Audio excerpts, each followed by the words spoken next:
Hi friends!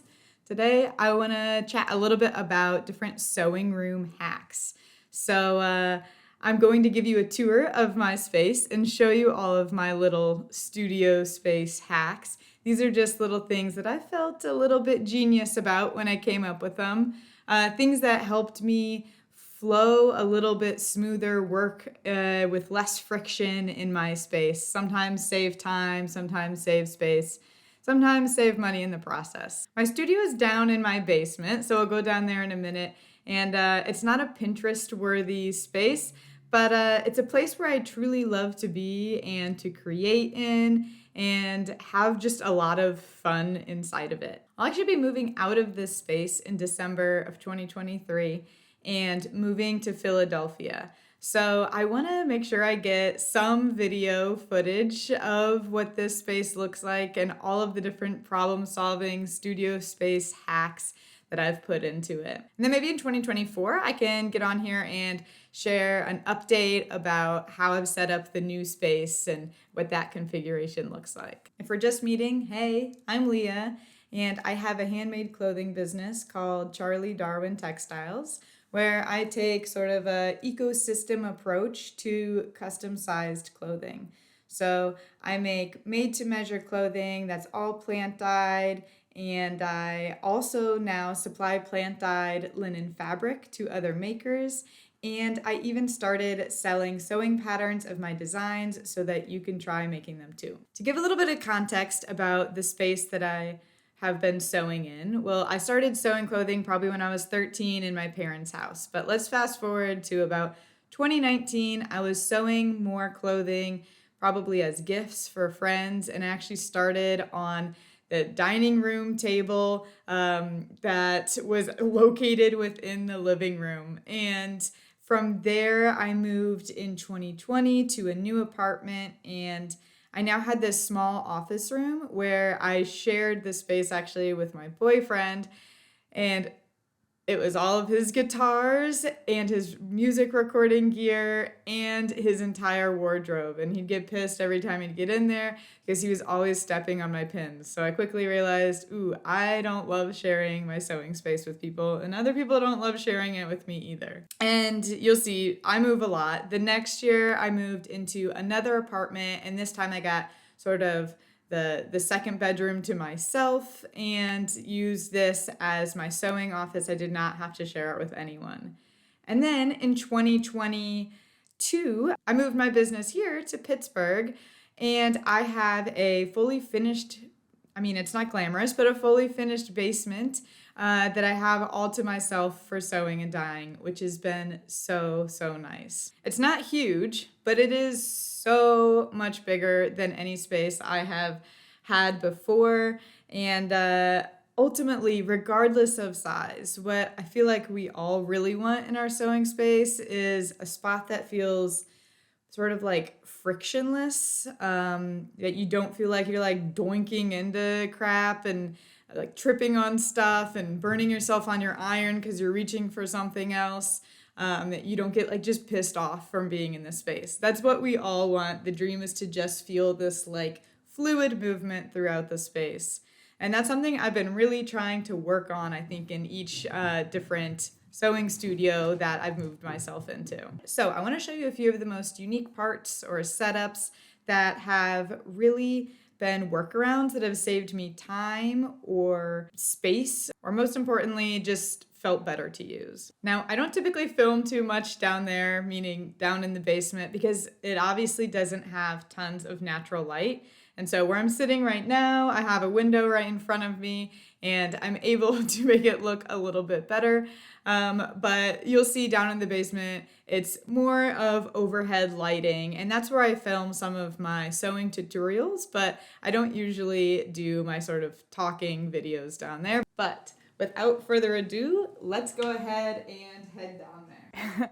All right, try not to make this a super bumpy ride for you, but here is an overview layout of my space right now.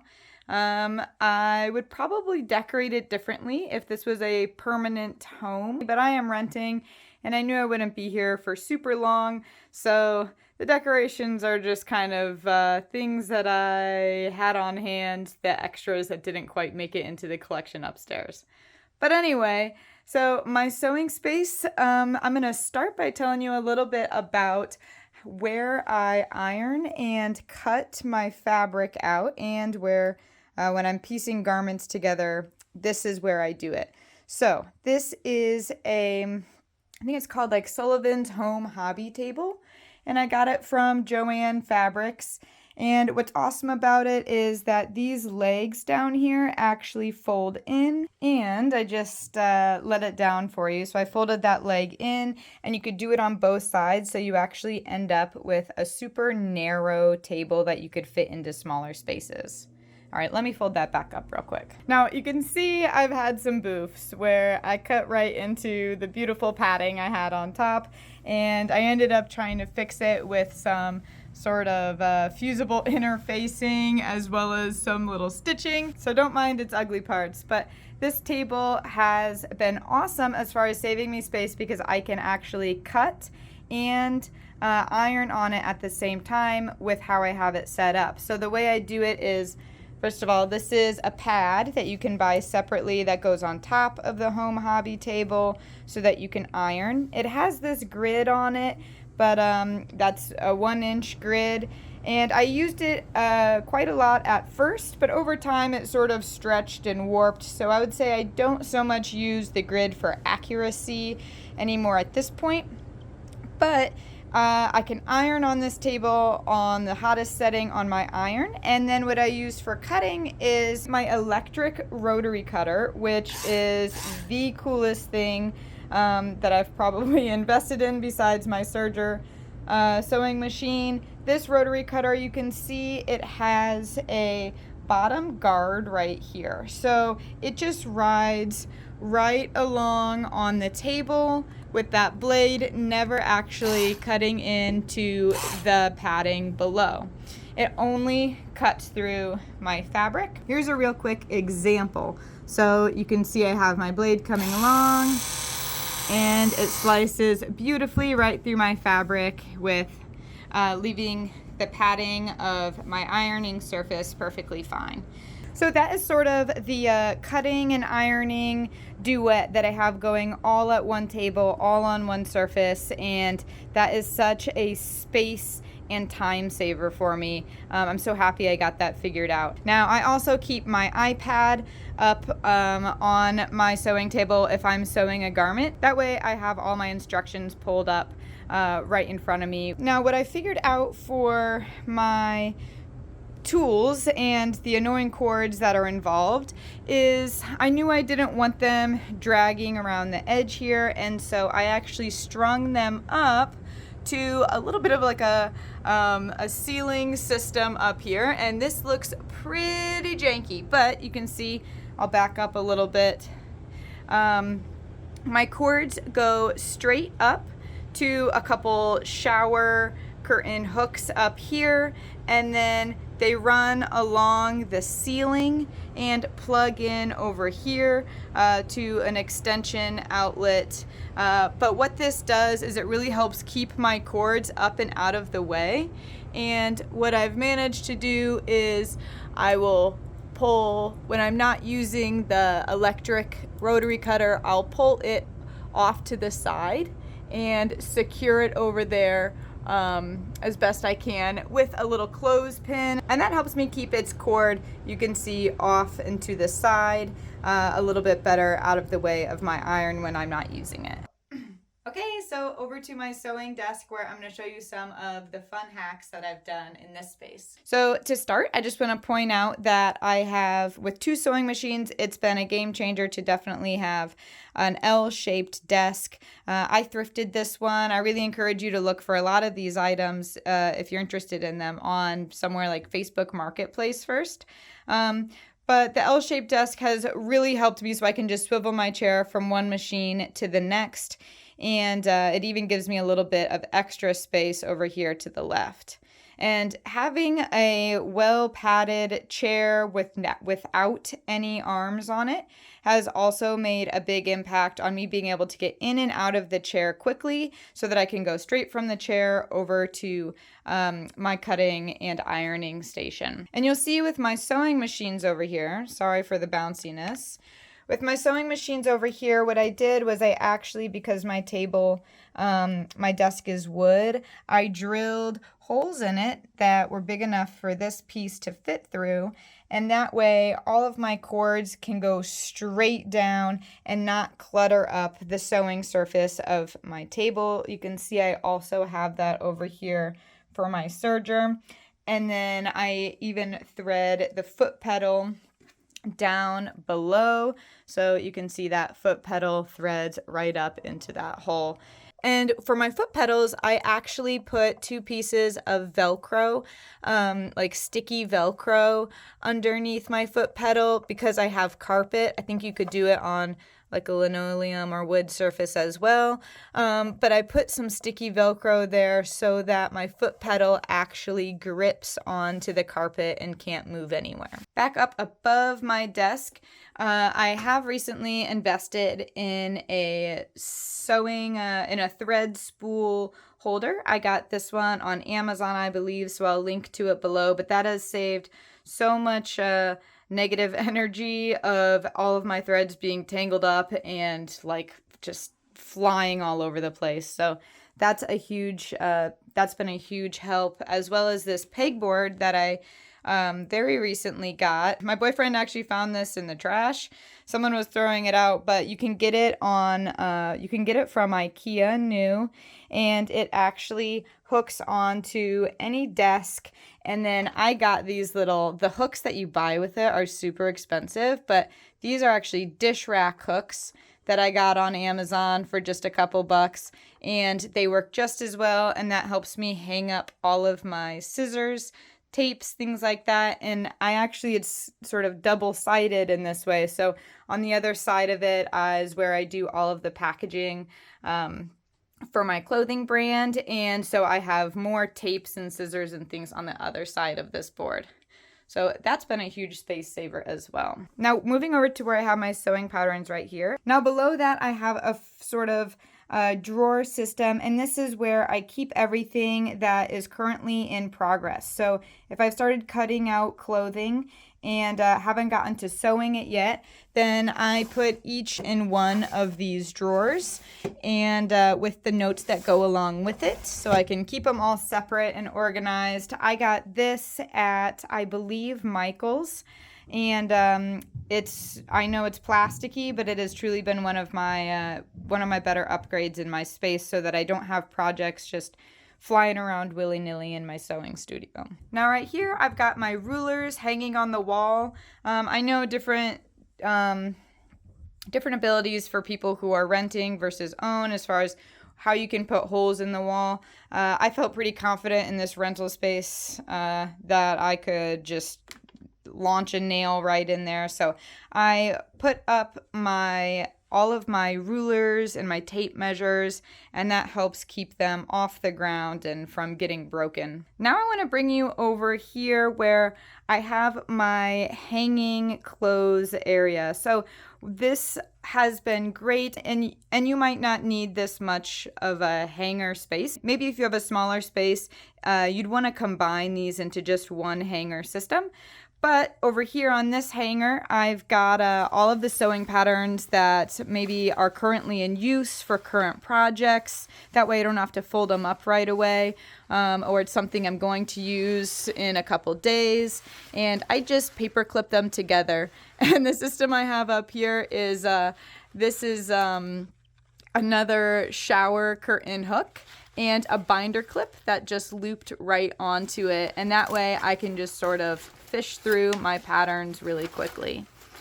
And then what I love about this system is down below is one of these sort of like hanging hampers. So this has been critical. I am a huge fabric scrap hoarder, so I need spots to put all of my fabric scraps, and I even like to sort them by sort of what type of fabric they are. So that's really nice to have below to keep those all clean and curated.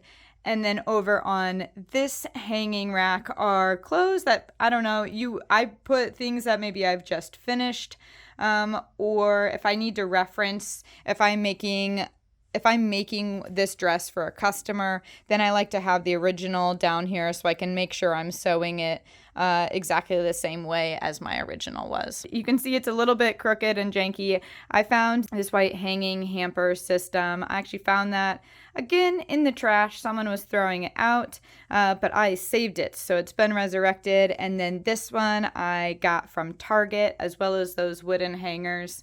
I really like how the wooden hangers look and feel with my linen clothes. A trick that helped me early on when I got my serger, because sergers are, really freaking intimidating, was to actually add some little sticker labels onto my serger. If you're someone who is always having to pull out that manual and re-look up what different parts are, just throw a piece of tape on there and use a Sharpie to say to label what everything is, and that'll help you save time in the future. Now, as far as sewing goes, this has been one of my absolute best friends. This is a wristband, and I'll put it on in just a second, but this wristband holds on to all of my pins. It's magnetic, and I keep all of my pins on here for easy access when I'm sewing. I put it on just like this, sort of like a wristband. And then it just sits right there on my wrist. I'd say it's actually very comfortable. I don't notice that I'm wearing it. It doesn't cause any itching or anything for me. I do have sensitive skin, so I'm pretty nervous about that usually, but it's rather comfortable. And what I did for mine was add a little fabric loop at the end, and that way I can just hang it right up on one of the nails in my wall so that it can sort of hang when I clean up my sewing studio. All right, so there's actually a few things that I really want to change in my next space. I don't love everything about my space down here. The things I just mentioned are awesome, great problem solving, but there's some stuff I'm still really stumped on, and maybe you'll have some suggestions for me. Please leave them down in the comments below. But I'll tell you a couple things that really piss me off about this space still. So the first thing is where I have my printer at.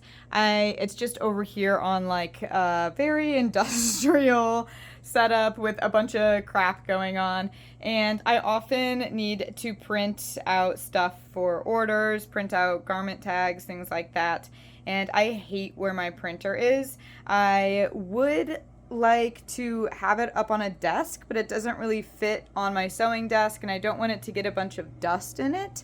So I don't know, maybe I'll put my printer in the future like on sort of like a side cart like this. I used to have it down below, and I would like sit on the floor to print stuff, and that was really terrible. So I don't know, the printer I think needs to go somewhere else in the new location. And another thing that isn't my favorite is how I have my fabric stored. I thought this was actually pretty genius at the time I did it, so that all my fabric on bolts, I'm kind of out of fabric right now, so it looks empty, but all my fabric on bolts, I have it sort of secured upright with this bungee cord, and then I have smaller bits of fabric folded on this shelf system, which works okay. I honestly don't use this folded fabric very often. I think if I did, this would be actual chaos. But I do hope in my new space that I get my fabric sort of taken care of a little bit, get it more organized, and honestly go through and get rid of a bunch of this fabric or put it away in a bin somewhere. I'm never going to use this fabric anytime soon. So I really want to get that all squared away. All right, it's been so much fun to share all these tips with you. I've always been a little bit nervous to share images of my sewing and creative space because like I feel like I'm getting exposed, that I'm not some like hoity-toity high-end design and sewing production space, that I don't know who I think imagines I'm that, but I picture someone sees my website and think that I might be that. But really, it's me down in a finished basement, and it's the real deal for me at this point in time. So, if you are ever wondering what an independent clothing designer's creative design and sewing space might look like, here's one version of it. It might look like a finished basement with a lot of fun projects. There's messes, there's some jerry-rigging crap together, there's a lot of fun happening down there, and that's my favorite space to be. And maybe you have a space like that too, where you make a lot of messes, you make a lot of really cool stuff, you make a lot of kind of shitty stuff sometimes, I do too. But it's ultimately a place to have fun and bring things to life. And hopefully in this video, I just gave you a few new ideas that sparked creative ways to make that flow in that space feel more right for you. Now, if you want to see what is born out of this studio space, go ahead and check out my website, charliedarwintextiles.com, where you can find all of my handmade plant-dyed linen clothing, as well as plant-dyed linen fabric, and now sewing patterns of my designs. I just put out the new canary sewing pattern for a long sleeve linen peplum shirt with some cool variations for crop top and butterfly sleeves that you might really like. Ultimately, my main goal is to just help you up your sewing game, get a better fit on your clothing, and really just have more fun in the process. Now, if you liked this video, go ahead and give it a thumbs up. Subscribe to my channel so you know when I've posted something new, and you can find the links to everything I mentioned in today's video down in the description below. If there's something I missed, leave a comment and I'll add it to the list. All right, see you in the next one. Thanks so much for being here, and bye-bye.